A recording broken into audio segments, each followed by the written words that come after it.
Bienvenue sur votre chaîne préférée Akhbar al-Bled de Hassan Atlemsan. La question Touareg divise l'Algérie et le Mali. Entre le Mali et l'Algérie, un gros contentieux du jamais vu sur la question Touareg. Lors de son discours du Nouvel An, le président de la transition du Mali, Assimi Goïta, a annoncé l'appropriation nationale du processus de paix, dit accord d'Alger, signé en 2015 avec les groupes rebelles du nord du pays, un nouveau signe de la défiance grandissante de Bamako envers son voisin algérien, médiateur régional de premier plan, désormais soupçonné d'ingérence. Je vous fais écouter Assimi Goïta, mais pas avant de déclarer notre solidarité sur chaque vidéo avec le peuple kabyle, une solidarité sans faille et qui continuera jusqu'à ce que le peuple kabyle retrouve sa liberté, jusqu'à ce que justice soit rendue aux jeunes kabyles incarcérés et condamnés injustement à mort, qu'ils trouvent sur cette vidéo la solidarité et le soutien de la chaîne Akhbar al-Bled de Hassan Atlemsan. Revenons à notre dossier et écoutons Assimi Goïta. C'est pourquoi, capitalisant les avancées réalisées dans le cadre du processus de paix et tirant les enseignements des défis qui demeurent, j'ai pris l'option de privilégier l'appropriation nationale du processus de paix en donnant toutes ses chances à un dialogue direct intermalien pour la paix et la réconciliation, afin d'éliminer les racines des conflits communautaires et intercommunautaires.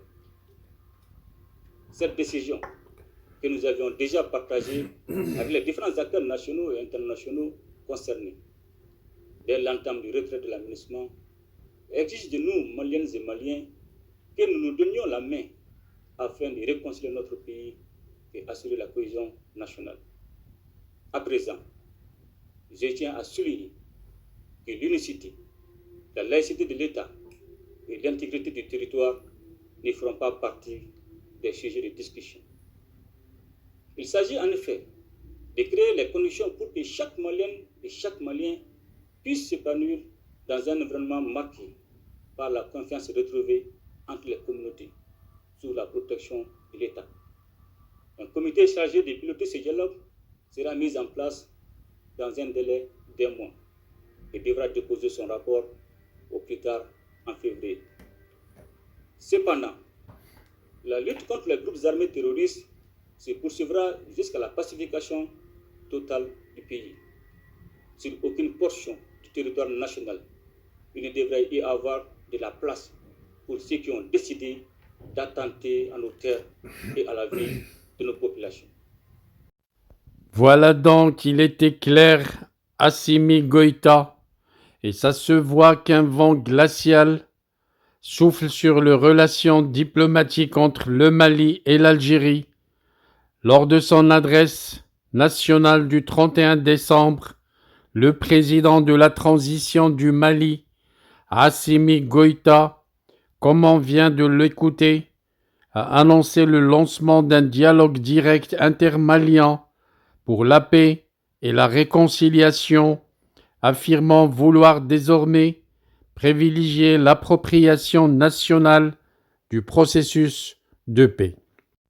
Cette annonce, qui fait référence aux négociations liées à l'accord signé en 2015 sous l'égide du voisin algérien avec les groupes armés séparatistes du Nord à dominante Touareg, une manière de mettre sur la touche l'Algérie, principal médiateur régional sur cette question très sensible. L'accord pour la paix et la réconciliation au Mali, communément appelé accord d'Alger, a été négocié après reprise en 2014 par les groupes rebelles de plusieurs localités du Nord, dont la ville de Kidal. Pour éviter le fractionnement de l'État et tracer un chemin vers la paix, le pacte prévoyait le désarmement de ces mouvements et l'intégration de leurs membres au sein de l'administration malienne. En parallèle, des pouvoirs politiques étendus devaient être octroyés à cette zone du Nord, qu'ils appellent Azawad, sans toutefois lui accorder de statut autonome. Arrivé au pouvoir lors du double coup d'État d'août 2020 et mai 2021, les nouveaux dirigeants du pays s'étaient engagés à poursuivre la mise en œuvre de cet accord, mais les relations avec les anciens groupes rebelles se sont graduellement tendues jusqu'au point de la rupture. Après avoir réclamé et obtenu le départ de la MINUSMA, la mission des casques bleus au Mali, garante de la mise en œuvre de l'accord, les forces armées maliennes ont lancé dans le courant de l'été une opération dans le Nord, considérée comme une déclaration de guerre par les mouvements signataires. Mi-novembre, l'armée accompagnée de ses supplétifs de la milice russe Wagner a repris la ville de Kidal, le fief Touareg, contrôlé depuis une décennie par des groupes armés. Cette reprise des hostilités au nord du Mali est perçue avec inquiétude par le voisin algérien, frontalier de la région de Kidal et chef de file de la médiation entre le Mali et les groupes armés du Nord. L'implication d'Alger dans le processus de paix au Mali n'est pas désintéressée, souligne un journaliste malien, Malik Konaté. Les deux pays partagent 1300 km de frontières et l'Algérie considère la présence de groupes djihadistes liés à Al-Qaïda et État islamique dans cette zone comme une menace contre son propre territoire. Alger est le médiateur principal sur la question touareg au Mali depuis plus de 50 ans, et ce n'est pas un hasard, renchérit l'ancien ministre malien de la Justice, Mamadou Ismaïla Konaté. Les liens sont culturels, sécuritaires, mais également économiques, car l'Algérie est un fournisseur essentiel de denrées alimentaires dans tout le nord du Mali. En février 2023, alors que les tensions entre les autorités de transition maliennes et les groupes signataires étaient déjà vives, le président algérien Abdelmjid Tebboune avait reçu une délégation d'ex-rebelles venus demander l'aide de l'Algérie. Ces derniers accusaient le gouvernement malien de traîner les pieds quant à la mise en place du processus de paix. Dans un courrier confidentiel adressé au médiateur algérien, Bamako avait dénoncé une collusion de plus en plus manifeste entre des mouvements signataires et les groupes terroristes, ainsi que des violations répétées de l'accord. Les autorités maliennes y égratignaient au passage la médiation internationale dirigée par l'Algérie, déplorant qu'elle n'ait pas condamné ces violations ni rappelé à l'ordre leurs auteurs. Mi-décembre, à l'occasion de la fin du mandat de la MINUSMA au Mali, l'Algérie a réitéré un appel aux différentes parties maliennes à renouveler leurs engagements dans ce processus de paix pour répondre aux aspirations légitimes de toutes les composantes de la population. Un message mal perçu par les autorités maliennes, désormais engagées dans une guerre ouverte contre les groupes armés du Nord. La reprise de Kidal a marqué l'arrêt de mort de l'accord d'Alger, analyse Malik Konaté. Le pouvoir malien ne fait plus de différence entre les groupes signataires et les terroristes, contrairement à l'Algérie, qui maintient cette distinction et conserve des liens de proximité avec les rebelles. Cette différence d'appréciation génère forcément des frictions, d'autant plus que plusieurs représentants de ces groupes qui ont fui face à l'armée malienne se sont réfugiés à Alger.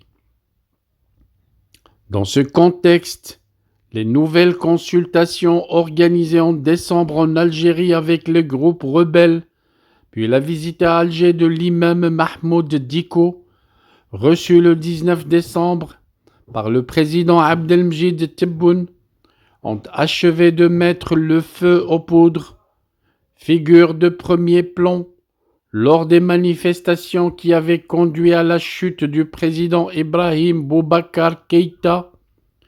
Cet influent chef religieux malien est désormais à couteau tiré avec la junte militaire. En cause, ses critiques à l'égard de la durée indéfinie de la transition ou bien encore son opposition au référendum constitutionnel organisé en juin. En réaction à ces événements, le gouvernement malien a fustigé des actes inamicaux ainsi qu'une ingérence dans les affaires intérieures du Mali. Il reproche notamment à son voisin algérien des rencontres avec des rebelles sans l'y avoir associé. L'Algérie estime au contraire qu'il est de son rôle de mener de telles consultations visant à renouer le dialogue en étant à la tête du comité de suivi de l'accord de paix. D'abord convoqués, les ambassadeurs algériens et maliens à Bamako et Alger ont depuis été rappelés dans leurs pays respectifs pour consultation. On peut considérer la réception de l'imam Dicko par le président algérien dans le contexte actuel comme une maladresse diplomatique de la part d'Alger, analyse Mamadou Ismaïla Konaté, mais de leur côté, les autorités maliennes ont surréagi en accusant leurs voisins d'ingérence alors que les deux pays ont toujours œuvré de concert sur les plans diplomatiques comme militaires. Jamais la relation entre l'Algérie et le Mali ne s'est retrouvée dans de pareilles impasses, poursuit l'ancien ministre malien. C'est un contentieux inédit dont il faut absolument sortir. Si c'est vraiment l'accord d'Alger qui pose problème, alors les autorités maliennes doivent arrêter de louvoyer et en sortir officiellement, mais ce n'est pas en évinçant l'Algérie que Bamako rétablira un climat propice à des négociations sur la question touareg, conclut-il. Lors de son discours du 31 décembre, Assimi Goïta a également annoncé qu'un comité chargé de piloter le nouveau dialogue intermalien serait mis en place dans un délai d'1 mois, tout en promettant de poursuivre la lutte contre les groupes armés terroristes. Un dialogue déjà qualifié de simulacre par l'un des porte-paroles de la rébellion touareg, Mohamed Al-Mawloud Ramdan. Ce dernier a exclu mardi toute participation, fustigeant une façon de prononcer la caducité définitive de l'accord de paix. Voilà donc, ça se voit que cette question touareg continuera à enfoncer le clou dans les relations entre le Mali et l'Algérie. L'Algérie célèbre à travers le monde pour mettre le feu aux frontières avec ses voisins, après le Maroc, qu'il perturbe depuis 50 ans en armant des séparatistes terroristes du Polisario pour toucher son intégrité territoriale, après le Niger, qu'il a essayé de perturber également. Voilà qu'un grave contentieux ressurgit avec le Mali. L'Algérie se trouve sous de très mauvais draps, aussi bien sur le plan diplomatique que sur le plan militaire et sécuritaire.